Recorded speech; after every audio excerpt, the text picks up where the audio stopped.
Okay, so tonight we'll be making a bright pink LED tag neon frame. This right here is a orange one that I just finished up for a customer the other night. This is a pumpkin orange color. So let me move this one out of the way and we'll get started. So here's the LEDs that we'll be making this tag frame from. This is the hot pink color. So let me go ahead and open it up. And here's what it looks like up close. First thing I'll be doing is cutting into the tip of it right here to expose the solder pads in it.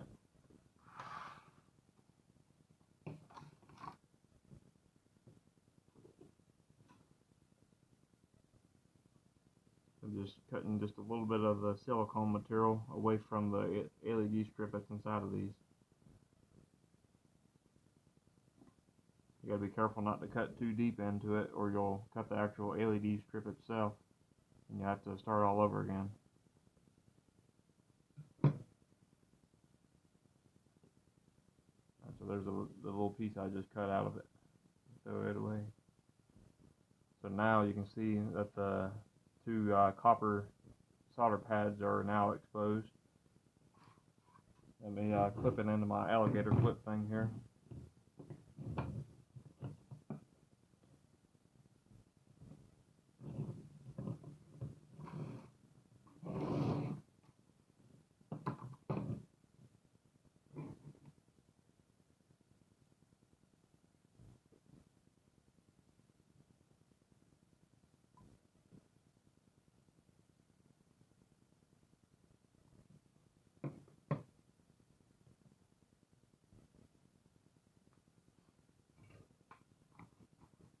So I got my soldering iron ready to go. Let me put just a little dab of solder on the tip of this LED strip on both the positive and the negative side. Okay, so I've got it pre-tinned. Now let me move it out of the way for just a second. So here's the actual frame that I've already pre-assembled. I've got the hole drilled in the center of it for the wire to pass through. So it's got all the aluminum channel material already applied on it with 3M tape and everything. So the first step before I start anything, I need to squeeze the aluminum channel tighter together for the smaller LED strip that we're adding into it, the neon material. The neon material I'm using is a 6mm wide by 12mm tall LED. So I just gotta bend it in a little bit tighter, that way it'll actually hold everything in position. Alright, so now that I've got everything bent, I need to get the wire pigtail right here. I need to get it prepared for soldering. So the first thing I want to do is insert it through the hole on the back side of the tag frame and pull it up through it. So now you have your wire coming through it. Now I need to make the negative, needs to be just a little bit shorter, so let me snip it off. Now that I've got it just a little bit shorter, I need to strip the actual wire so I can solder it. Okay, so I got the wire stripped, and now I'm just going to twist that one I just stripped right there. Twist it and put a 90-degree bend in it, and I'm going to do a 90-degree bend on the positive wire also, just a little bit beyond 90 degrees. And let me get my alligator clip again. I'm going to add just a little tiny bit of solder to the ends of these wires real fast.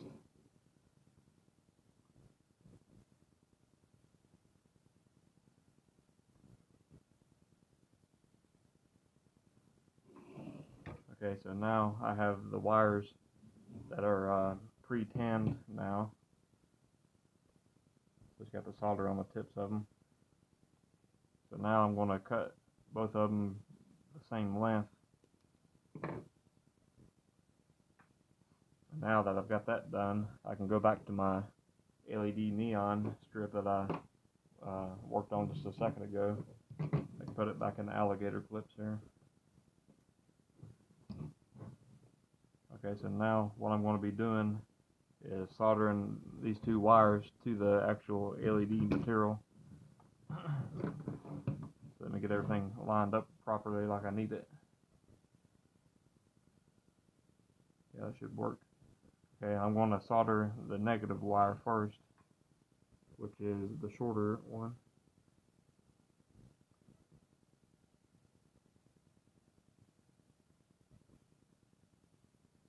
Okay, so it's soldered in place.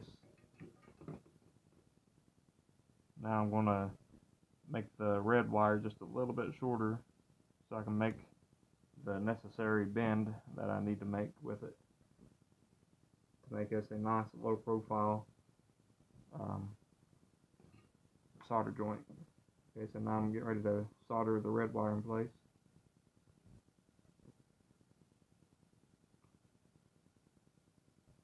Okay, so that's soldered.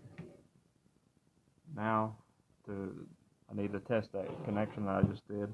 So let me plug these in and turn them on. And you see it's making a connection, everything's lit up like it's supposed to be. So now let me unplug it and take it out of the alligator clip. So now I need to seal that end that I just soldered right here. I'm going to seal it with some clear silicone. So you need to make sure you cover everything nice and thorough, because it's you want this to be absolutely 100% watertight. You don't want any rainwater. You don't want to get car wash water when you're washing your vehicle, and you especially don't want any salt or brine or anything like that to get in it during the winter time when they salt the roads. So you need to make sure you're very thorough in doing this. And once this stuff cures, it also helps to hold everything in place where it needs to be. Okay, so now I've got silicone on it. Let me set it up on a block of wood, and I'll feed the wire back through that hole now.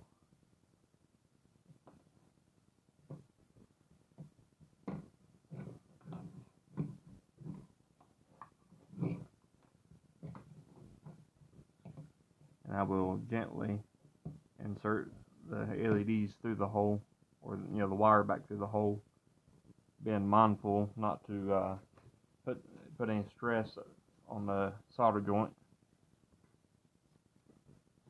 and wipe off some of the excess silicone.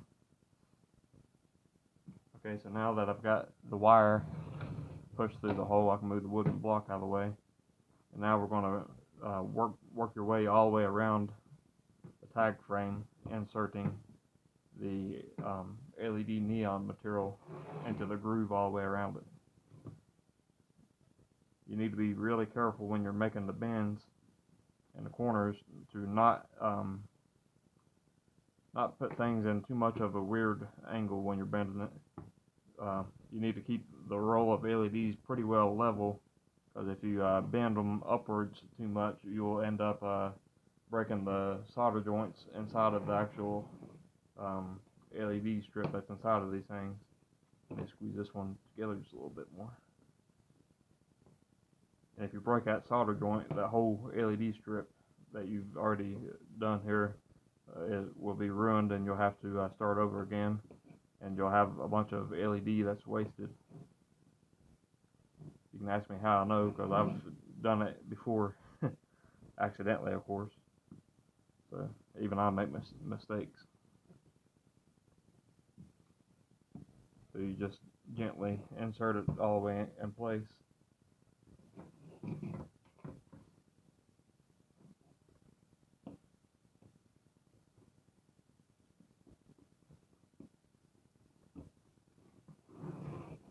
Now we're coming up on the end of it, and as you see, we got too much extra material here, so we'll need to cut it to the right length. Before I go any further, let me plug it back in and make sure that things are still working correctly.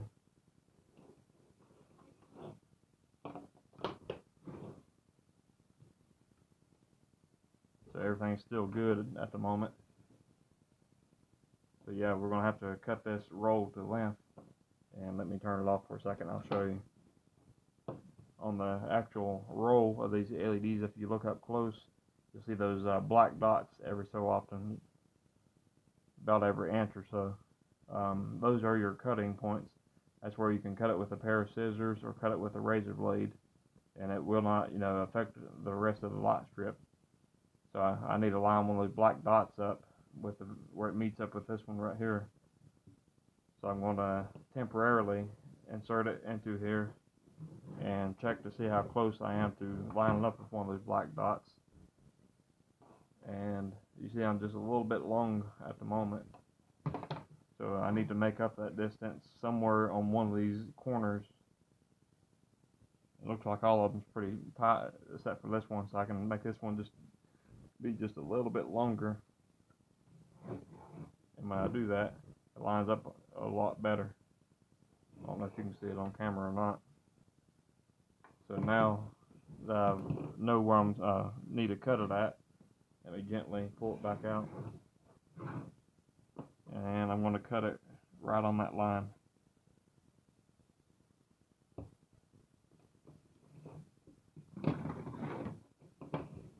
So now that I've got it cut to length, and as you see, everything still works even where I cut it.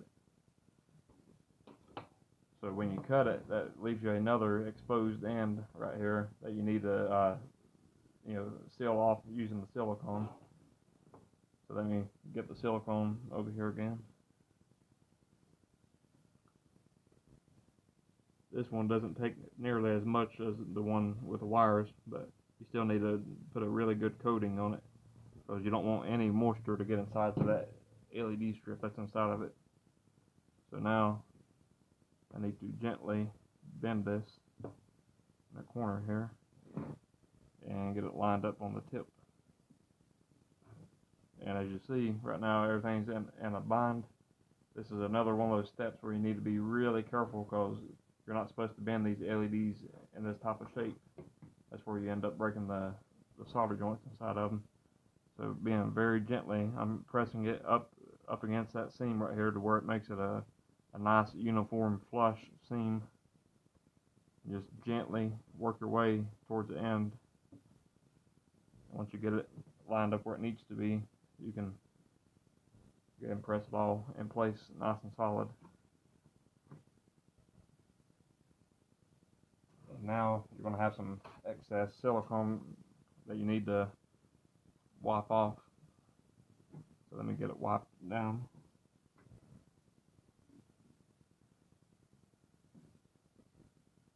Alright, so there you have it. And let's test it one more time. So there you go, it's perfect. You don't even, you can't even notice where the cut point is. Everything's just nice and smooth, even right up close. See, you do not see the cut line at all. So this one's good. So I need to flip it over, and you see where the wires come through the hole. I'm going to add some silicone to it also. This kind of helps to support the wire and kind of keeps things just a little bit more sealed off from the elements, even though you've already, probably done enough already. But this kind of helps to hold the wires in place and give just a little bit of protection to the wire too once it's completely cured. So all the silicone's in place. Let me plug this one in. I'll leave it plugged in for a minute. So as you see, it looks perfect, and when you raise it up off the table, you get the nice even glow from it. These pink ones look really good.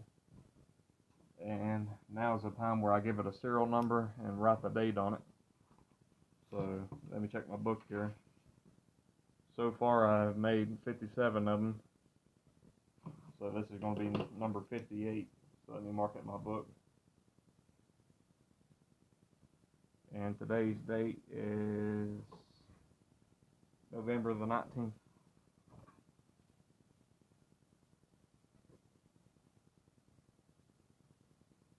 It's a pink one. And I can't mention who this pink one's going to because it's supposed to be their Christmas present. So I'm not going to mention who this is being made for. Just know I've been getting a whole bunch of orders in for Christmas. Alright, so this is number 58. I give each one a serial number, and I write the date on this corner. I write Jeep Joe's stereo and lighting across the center. Then up here, I write top, because there is technically a top and bottom for these tag frames. You want the wire to be on top, because when it rains or when you wash your car, all the rainwater and stuff's going to settle to the bottom of the tag, and you want all that water to settle where there's no wiring connection. You always want the wire to be at the top. And most vehicles usually have some sort of a lip up above them anyway, where the tag light bulbs are. That helps protect that wire even better. So.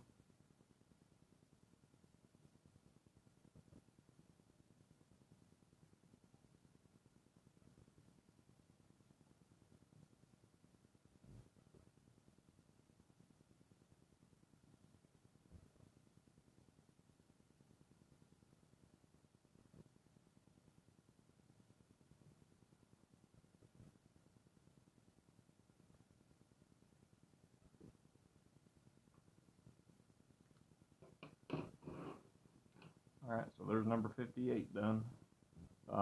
Once the silicone cures, which will be sometime tomorrow, I'll come through with a piece of Tesa tape right here, and I'll wrap just one little piece around the tip of that wire right there, and that will help to keep the car tag, when you slide the car tag frame,